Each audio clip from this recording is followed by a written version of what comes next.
What it do, NMA crew?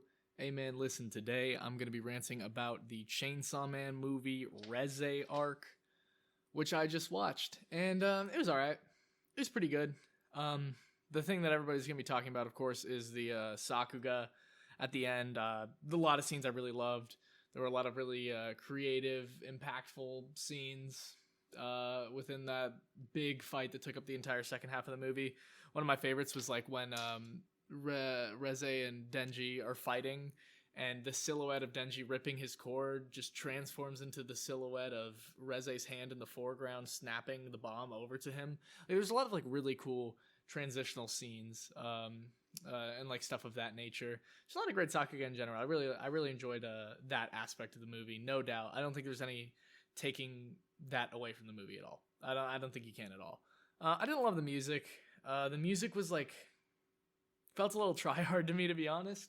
Like they had like this like kind of generic metal song when something cool was happening, and then they had like these like super hardcore sappy instrumentals swelling at all like the emotional beats where it was just like, hey, you be emotional, be emotional, be emotional. I actually felt like the scene with Makima where she's like, yeah, the movie was trying too hard to make you cry. I don't think that this movie was trying to make you cry, but whenever it did want to elicit any sort of emotion, I didn't actually love the way it went about doing it musically.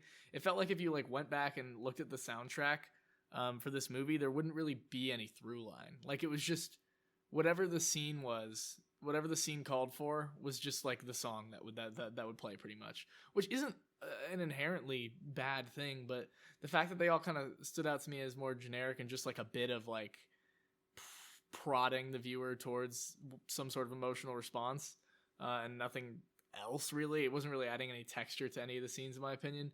I didn't really love that. I also didn't really love some of the dialogue.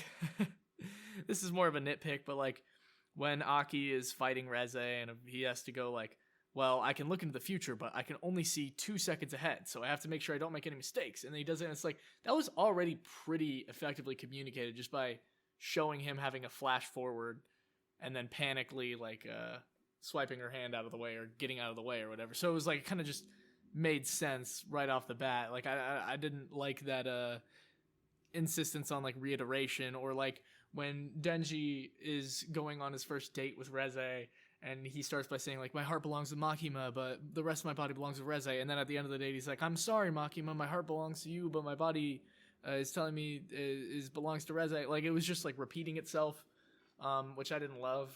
In some ways, that was kind of redundant. I didn't love Reze as a character in general. Obviously, it was very transparent that she was like grooming him and just saying everything he wants to hear, prodding for information that she can exploit, trying to get him out of his job, do everything she can basically to get him isolated so that she can exploit him.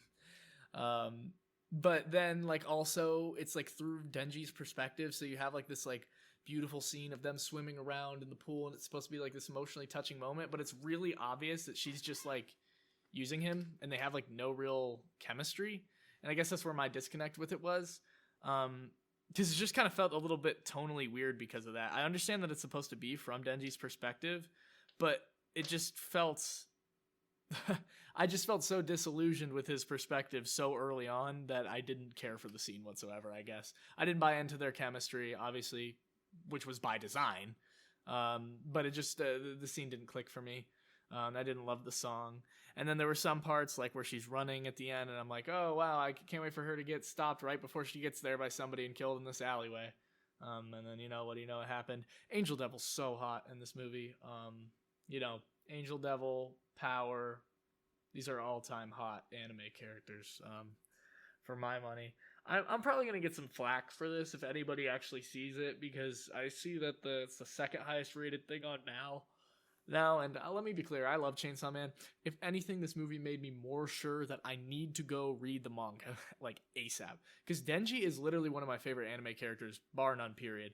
I love him, because he's just the will to survive and the will to reproduce. And that's like it. Like he's such a deeply traumatized and socially and emotionally homeless young man who's just like looking for it everywhere he turns, and he's like a slave to his urges, and doesn't know what's up, and he has these super deep emotional wounds inside of him that he doesn't even fully understand, and he's trying to fix them, and his body and his unconscious is trying to push him in the right direction, and he wants a girl, and he wants friends, he wants all these things, but he keeps getting taken advantage of by people who are way smarter than him and more savvy, so they can exploit him for labor or for his organs so that they can harvest them or whatever.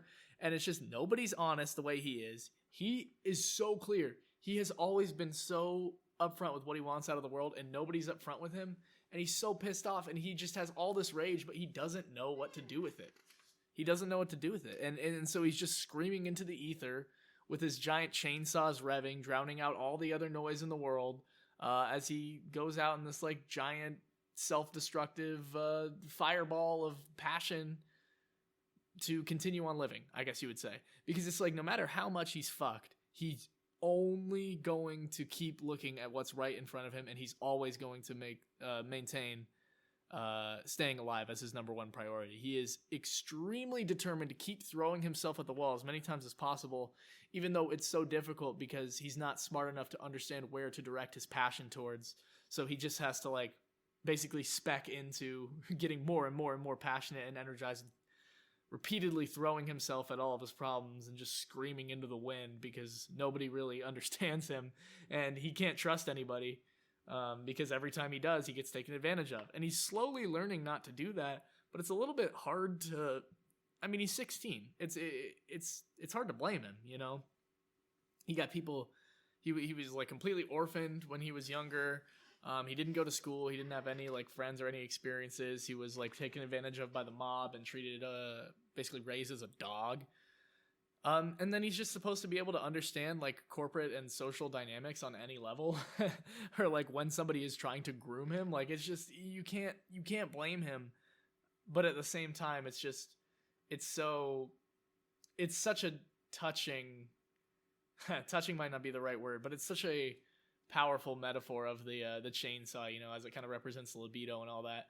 But just like constantly revving and screaming into the world, but just having no idea where to direct it at all. Kind of reminds me of like Eren Yeager, honestly, in the sense that it's sort of like intentionally a bit pathetic. But you know, at the end of the day, Denji is a realistic character. A lot of people, if they were being more honest with themselves, most of their decisions would boil down to staying alive and getting laid.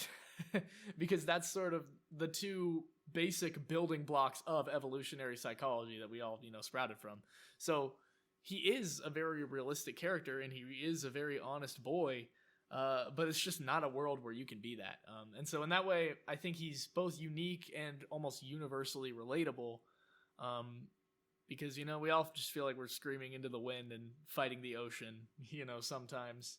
But it's just very, very powerful stuff. Beautiful animation. I love this shit. But like Reze, she was grooming him, and then she was like, started to relate to the fact that because she was groomed when she was little, and so she started to have like second thoughts about it, but then overall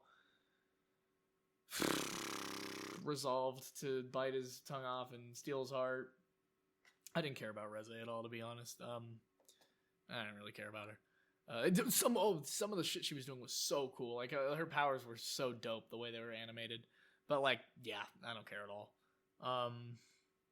Makimo's good in this movie, I would definitely say. Aki was good in this movie. Angel Devil was good where he was at. It's just like, poor fucking Aki. Like, he just can't stop himself from repeatedly getting into all of the contrived situations that shorten his lifespan. Like, he keeps getting his lifespan shortened by various wacky devils. It's so funny to me. Very sad though, but yeah, I'm definitely starting to like Aki because I didn't like him as much during the show, especially towards the beginning. And he started to grow on me. Number one complaint: not enough power. Every movie needs more power. He called her low-key a racist. That was kind of funny, I guess. The theater was laughing at so much stuff that I just didn't think was funny. That was kind of bothering me. Like, I don't even think it's a joke. Like, when he's like, oh, when I close my eyes, I think there's two boobs. Or two pairs of boobs, rather. 4 boobs. And everyone was laughing. And I'm like, no, he's being real. He's not deflecting his deepest desires and thoughts by making a joke. He is being completely honest and not masking it for the sense of like, being highbrow or seeming deeper than it is at all. Like, he's just being honest. He's like, listen, this is my problem. I can't get this out of my head. It's all I can think about. I'm a slave to my own urges. I can't trust them, but I can't trust anybody else. I can't trust anything else. I don't know what to do. I'm just pissed off and I want to stay alive as much as possible. I'll go eat a flower. I'll go eat a cigarette. I'm just like, it's just like running around with everything, trying to pull you and manipulate you every which way, and just having absolutely no fucking idea what to do. It's beautiful. And what is he? He's just destruction. he's a demolition job. He's the chainsaw devil. Chainsaws they're not built for murder, but they're built for destruction. They're built for like tearing down trees and shit. Like, it's just, there's nothing created. There's no sexiness to a chainsaw. It's very crude. It's brutish. All it does is destroy whatever is in front of it, and it's loud, it's noisy, it drowns everything out. And it's just this like mechanical, soulless, but constantly rotating thing. Not the right word. He's constantly revving it back up. Like, it's eternally in motion. Which is pretty interesting. I think it represents his personality very well, because the chainsaw is very simple and very straightforward in its goal.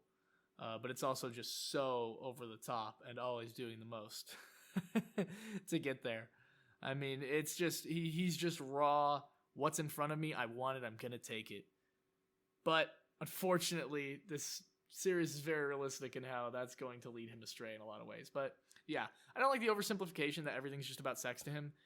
He doesn't understand his sex drive. He has a very high sex drive. Most things boil down to sex, don't get me wrong.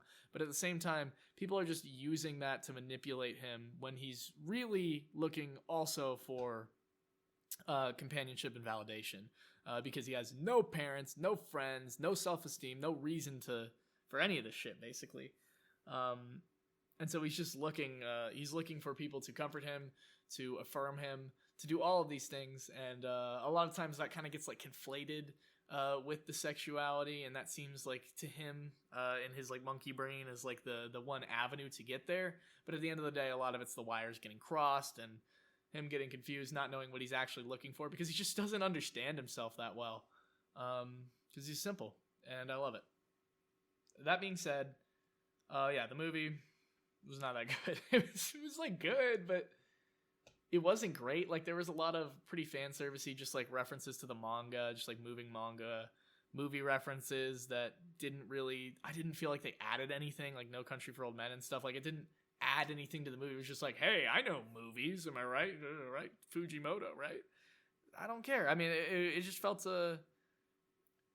like just like a moment for the audience to stop and go, oh, there it is. I know that. I read the manga.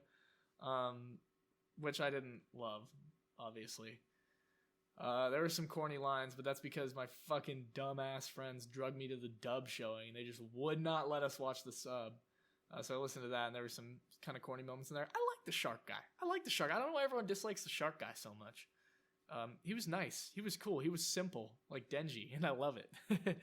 It was pretty funny, his obsession with Denji. I'm not really sure. I don't remember if it was explained why that is, but it was really goofy.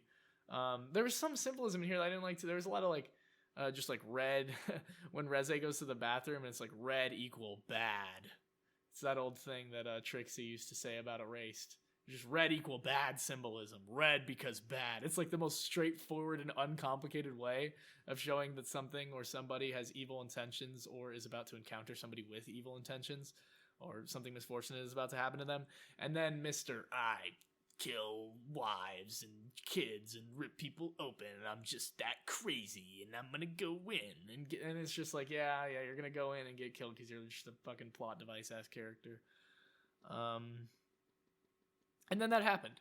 Yeah, I don't know. I guess I just thought this movie was cliche. There was also like so many moments of like Reze like slowly walking up towards Denji, being like, okay, I am now going to kill you and take your heart in 3, 2, 1, and then gets snagged away at the last second.